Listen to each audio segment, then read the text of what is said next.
최근에 많은 분들이 보셨을 것 같습니다. 이제 남성이 알몸으로 배추를 절이는 중국 영상이 공개돼서 중국 김치에 대한 불안감이 굉장히 좀 커지고 공포도 많이 느끼고 있는데 식약처에서 뒤늦게 대책을 내놨더라고요. 중국 김치 관련해서 현장 실사를 가겠다고 했어요, 평론가님.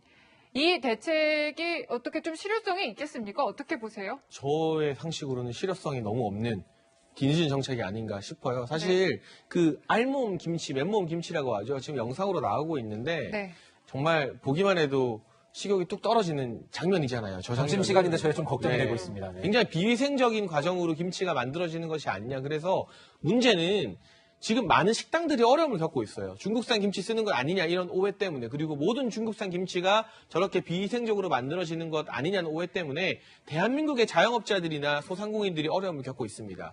그렇다면 식약처가 빨리 나서서 우리가 예전에 이미 검증 다 해봤는데 문제 없더라 이런 이야기를 해야 되는데 지금 여러 가지 언론 보도를 보게 되면요. 1년 넘도록 중국에 실사 요청을 했지만 제대로 받아들여지지 않았다. 그래서 식약처의 조사가 지난 1년 넘게 이뤄진 게 없다는 내용이 나오고 있잖아요. 이것도 일종의 중국 눈치 보기를 하고 있는 것이 아닌가. 중국이 우리나라의 어떤 요청을 묵살하고 있는 게 아닌가 하는 논란이 불거진 이 와중에 뒤늦게 이제 현지로 해외 공장 109곳 전체를 검사하겠다고 합니다. 그런데 올해 26곳을 점검하고요. 내년부터 매년 20곳씩 이제 2025년까지 전수검사를 한다고 하는데 이 전수검사의 실효성이 있어도 다 하려면 2025년입니다. 그럼 그때까지 우리 국민들은 중국산 김치에 대해서 수입 제품에 대해서 불신을 계속 가지고 있어야 되는 건지 일단 속도가 너무 늦다는 말씀을 드리지 않을 수가 없고 그리고 문제가 다 불거진 다음에 1년 동안 중국 측에서 우리의 식약처의 요청을 묵살하다가 뒤늦게 간다고 하니까 오라고 하는데 이미 문제가 다 해결된 어떻게 보면 소잃고 외양간 고치기가 아니겠느냐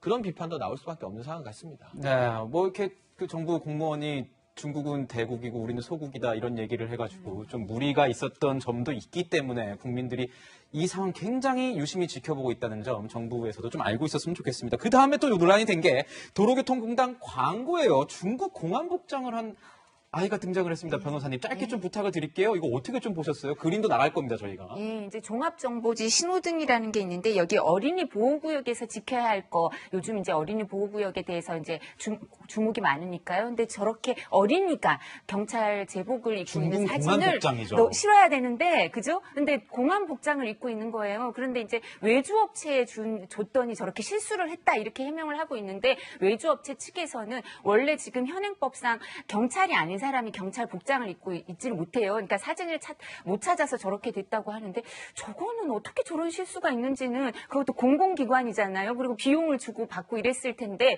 대가가 있고 이랬을 텐데 어떻게 저런 실수가 있는지 해명을 해도 받아들이기가 어려운 것 같아요. 이 사장 같은 경우에는 이 동일성을 인지하지 못했다 이렇게 얘기를 했는데 교수님 짧게 어떻게 보십니까? 이렇게 보시죠. 지금 저 검수 과정이 굉장히 허술했다고 볼 수밖에 없는 것이고요. 전체적으로 우리가 김치 때도 봤지만 너무 싼 것 중심으로 이렇게 구매를 하다 보니까 여기도 마찬가지로 저 외주업체가 아주 쉽게 싸게 하다 보니까 저런 실수들이 벌어진 것 같은데 조금 원칙 있게 모든 부분에 적용이 돼야 되겠다 이렇게 생각합니다. 네, 이제 반중 정서가 좀 심화되는 가운데 중국 공안 복장 사진 논란까지 짚어봤고요. 세 분 말씀은 여기서 마무리하겠습니다. 감사합니다.